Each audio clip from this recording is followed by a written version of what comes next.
Hello everyone, welcome to another topic in chemistry. If you are watching this video and it was originally assigned, it is Unit 10, Day 2. Start setting up your focus notes. If you are watching these notes for any other reason, I welcome you and I'm excited to talk about chemistry stuff with you. The focus of today is principles of solubility. So the essential question is, what are factors that affect solubility? So this video assumes you kind of already know some stuff about solutions, that really a solution is solute mixed with solvent because the solute and the solvent have similar types of bonding so they can mix together. And so what we want to talk about today is, well, what other things other than just the type of bonding affects how well stuff mixes together. So the official definition of solubility that we'll get to an official definition, but what we think about is generally it's the idea of, will it dissolve or not? So if we say something is soluble, we say that the solute can dissolve in a certain solvent. So this is just a little video, like a PhET simulation, where I took some type of solute, I put it in some type of solvent, and you can see that the solvent is breaking apart those solute particles into littler pieces, covering them up, creating a solution. If something is insoluble, so when we put in front of a English word, that now means the opposite. So a solute cannot dissolve in a certain solvent. So this looks like it's some type of maybe cooking oil, and this is maybe water. And so you can see that the water generally just kind of stays on its own and the oil kind of generally clumps together. So the oil is just more likely to have intermolecular attractions with other oil, and the water just stays attracted to itself. And that means they are not dissolving. They're not mixing together very well. And so then we are saying that oil would be insoluble in water. Here's the official definition. Solubility is the maximum amount of solvent that can dissolve in a certain amount of solvent at a specific temperature and pressure. Okay, so just kind of a big fancy way of saying, okay, if I have a certain temperature and pressure, can that stuff dissolve, yes or no? Often it is reported as how many grams of solute can fit in 100 milliliters of solvent. So that's often, doesn't have to be reported that way, but if you think about it, so if you see that something has a solubility of 25, that means that 25 grams of that solute can dissolve in 100 milliliters of some solvent that would be reported, like in a solubility table kind of thing. All right, so that's kind of the back idea of solubility. What I want to show you next is a little animation that thinks about, if we're dissolving something, what's really happening at the particle level. So let me exit this presentation and take a look at this little animation. And I'll just let the person who's narrating the video give you the explanation because they do a pretty good job. So let me do full screen and let me just play this, like I said, about 50 seconds Sodium left. chloride crystals are held together by attractive forces between the positively charged sodium and negatively charged chloride ions. When a crystal of sodium chloride is placed into water, the hydrogen ends of polar water molecules attract the negatively charged chloride ions and gradually surround them. Likewise, the oxygen ends of water molecules are attracted to and surround the positively charged sodium ions. The hydrated ions drift away into the solution, allowing new water molecules to surround newly exposed ions. Gradually, the entire crystal dissociates into solution. All right, so dissociation is another way to say dissolving. So again, like you just saw, what we have is, so you put the ionic compound in there. In this case, it was sodium chloride, so sodium and chlorine. And then like it showed, the water molecules surround the individual ions, and eventually they get all covered up, and that's what creates a solution. So that's dissociation because you're splitting up the ions. Dissolving is another way we say that because the solute is spread out evenly into the solvent, creating a solution. So here's the general rules we think about when we're trying to explain whether or not something will be soluble. The first general rule is like dissolves like. And remember, that's referring to the polarity or the bonding. So if you have an ionic or a polar solute, it will only dissolve in an ionic or polar solvent. And that's because there are either full charges from the ions or partial charges from the polar molecules that can attract. So for example, like the video just showed, salt is an ionic and water is polar. So the partial charges from water can attract to the full charges of those salt ions, and it can dissolve it. But then that would be true of any polar solute. So if like sugar is a polar solute, so we know that sugar dissolves in water, something we've seen like if you've drank some type of sugary beverage, probably water was the solvent and there was flavoring of sugar of some kind, sweetener, that will dissolve in that water. So that case, it's a polar solute attracted to polar water. So then if we have a nonpolar solute, doesn't mean we can't make a solution. It just means we can't use water.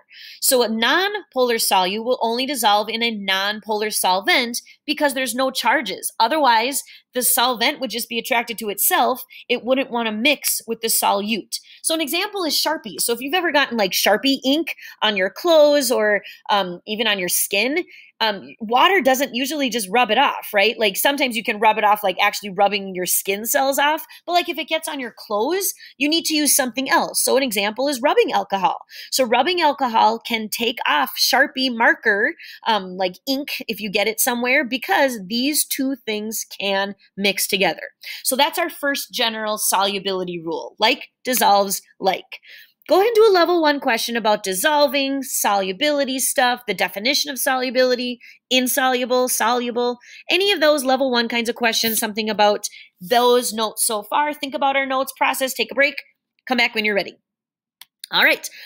The next thing I want to talk about are solubility curves. So it's called a solubility curve because a lot of times the line is curved, but really it's a graph, right? And in this case, we have temperature on the x-axis, how much grams of solute will dissolve in 100 centimeters cubed of water. Don't let that confuse you. Centimeters cubed and milliliters are the same type of volume measurement. So this is really like 100 milliliters of water. All right, so if you're right on the line, so if I'm at a measurement right here, or I'm at a measurement right here, that is called the saturation point at that temperature. So like this would be like 55 degrees. Here is my saturation point at that temperature, right? So just between maybe around 39 or so, saturation point. Below the line means it's unsaturated. So if I'm talking about this line, which happens to be potassium nitrate, and I'm underneath it, that means I have not reached my maximum saturation point. I'm unsaturated. And if it's above the line, it would not dissolve. So if I put this much solute of potassium nitrate at this temperature, there'd be a whole bunch of it that would just sink to the bottom. It wouldn't dissolve. That's what a solubility curve is showing. So we can make, if we know what our temperature is, or if we need a certain amount to dissolve, we can figure out what temperature to raise the temperature of the solution to get that dissolving to happen. That's what a solubility curve is showing. Let's do some examples. How many grams of sodium nitrate can dissolve in 100 centimeters cubed of water at 25 degrees Celsius? That 100 centimeters cubed of water, that's just the given information. So we can ignore that. So really, I'm looking for grams, sodium nitrate, 25 degrees. So here is 25 degrees. Here is sodium nitrate. So I put a little dot there, and then I estimate over. If this is 80 and this is 100, then this would be very close to 90 grams. Okay. What is the maximum temperature that 150 grams of potassium nitrate will still dissolve in 100 centimeters cubed of water? Well, once again, this 100 centimeters cubed of water just means I can use this graph. We don't have to pay attention to that. It's asking for temperature. I'm starting at 150 grams of potassium nitrate. So, here would be 150 grams between 140 and 160. So I'm going over until it hits the line. I put a little dot there, and then I estimate down. So it looks like, well, this is 70, this is 75. It looks like it's just a little bit before that. So I'd say 74 degrees Celsius. So if I need 150 grams of potassium nitrate to dissolve, I would need to warm up my solution to 74 degrees Celsius in order to make that happen. That's what it's telling me. Let's ask a couple more questions. What if I put 140 grams of sodium nitrate into 100 centimeters cubed of water at 45 degrees Celsius? What would happen? It's giving you a hint. Some of it won't dissolve. How much? Let's look. So 100 centimeters cubed, remember that just means I can use this graph. I'm at 45 degrees, so let me find that right here. So 45, and then it says to go up to 140. So really, I'm up here. But sodium nitrate says I can only dissolve this much at 45, and that is 110. So I put 140. It can only really dissolve 110, so 30 grams would not dissolve. Because again, I'm comparing the 140 that I put in at this temperature, but only 1 10 can actually dissolve at that temperature. So if I'm not going to heat it up anymore, then I'm going to have to, 30 grams of it won't dissolve. Here's another question. What if I make a solution of 80 grams of potassium nitrate, 100 centimeters cubed of water, and 70 degrees Celsius? Would that be saturated or unsaturated? Okay, well, that's basically, is it at the line or under the line? So 80 grams of potassium nitrate, so 80 would be right here. It says it's at 70 degrees, so that means I'm right here. So 80 and 70, so I'm right there. I'm underneath the line of potassium nitrate. The line at 70 degrees would be the saturation point, which looks like it's at about, what am I at here? Maybe like just under, like, I don't know, maybe like 137 or something like that. So it's unsaturated because I only put 80 grams in, and about approximately 140 could dissolve at 70 degrees Celsius. So again, I could use this to plan a lab that I'm making different solutions for. If I need them to be a certain molarity, you know, my grams that I'm dissolving, I could figure out what molarity it needs to be. I can figure out, oh, I need it to be warmer to get it dissolved. All these little things that I could figure out from these solubility curves. All right, going to a level 2 question, a great example. Just use this graph. I'll move this away if you want me to, and come up with another example, kind of like one of the ones I did. That would be an awesome level 2 question. Using this graph to write a new question would be an awesome level 2 kind of question. All right, you got your level 2? Pause the video if you need more time, take a little break, process those notes so far. Let's finish up. So then the next piece of it is factors that affect solubility. All right. Well, let's start with a solid solute, so like, for example, sugar or salt, and water as the solvent. Well, the first thing that's going to affect solubility is the size of the particles. So if you put a big chunk versus little pieces that are crushed up, that will affect how much will dissolve. If you crunch it up, it's easier for the solvent to cover up the solute because the surface area is smaller. Think about that video I just showed you a little while ago with the animation. The first step is that the solvent has to break apart this structure.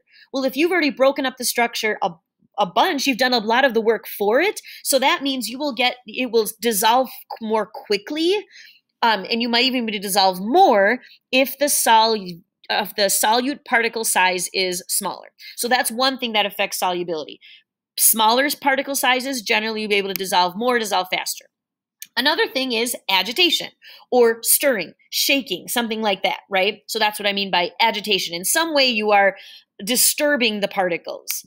Okay, well, once again, if you pour something in there and just let it sit and float around, we know that particles are always moving. That's kinetic theory. But if you stir it or shake it, it will move those particles even faster. So the solvent, you're doing some of the work of the solvent. The solvent doesn't have to go find the solute. You are already spreading the solute all over the solution, so the solvent can cover it up more easily. So this will help it dissolve faster. So smaller particle size will dissolve faster. Agitating it, stirring it, shaking it, something like that will help it dissolve faster. Okay, the last one is temperature. If you give the solvent more energy, it will move faster, so then it can just do its job more quickly, which is covering up the solute. It can move around faster. It can find more solute particles faster. It will help it dissolve. So a higher temperature will be more soluble. So this is giving you a visual. Because this solvent was hot, the particle had more energy, and look at how the solute is spread out more evenly. Cold, the particles are moving slow. They don't dissolve as quickly. They don't dissolve as easily. And so that's the idea. So an increase of temperature makes something more soluble. So if you are trying to make a solution of a solid solute and water as a solvent, you're trying to make it, like, let's say you're making tea, like iced tea, you don't want to start with cold water. You want to start with hot water. You want to stir it, and you want to have the tea particles and the sugar particles be really small. Stir it up, get it all dissolved, and then cool it back down. You will have very good sweet tea. That's the idea. Okay, so that's if you have a solid solute and water as your solvent. All right, well, what if you have a gas solute and water solvent? And if that sounds weird, that's what a carbonated beverage is. You have carbon dioxide as your solute mixed with water. So let's pretend you own a soda factory. You are dissolving you're making carbonated water, and then you're putting all the flavors in it. So how would you get the best flavoring for your soda pop? First of all, temperature. You want the particles to stay, the gas particles to stay in the water. Well, if the particles have more energy, they're going to move faster. And if the gas solute particles are moving faster, they're going to be more likely to escape, which means you will not have very much gas in your water. So that soda would be, we could say, flat.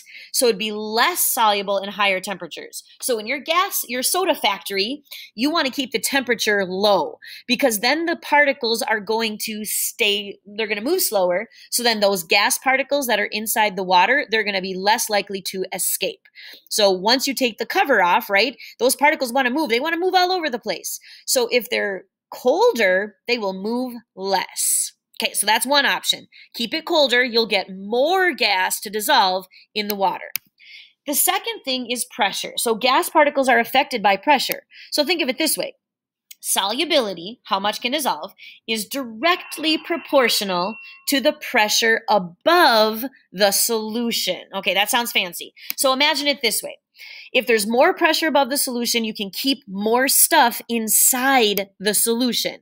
So this visual once again, so if you have more pressure up here, think of that as like pushing down on the solution, which keeps the gas particles from escaping. So again, in your soda factory, you want it to be cold and you want the air pressure to be high. That will get you the most amount of gas to dissolve. Now that's when you're making the carbonated part.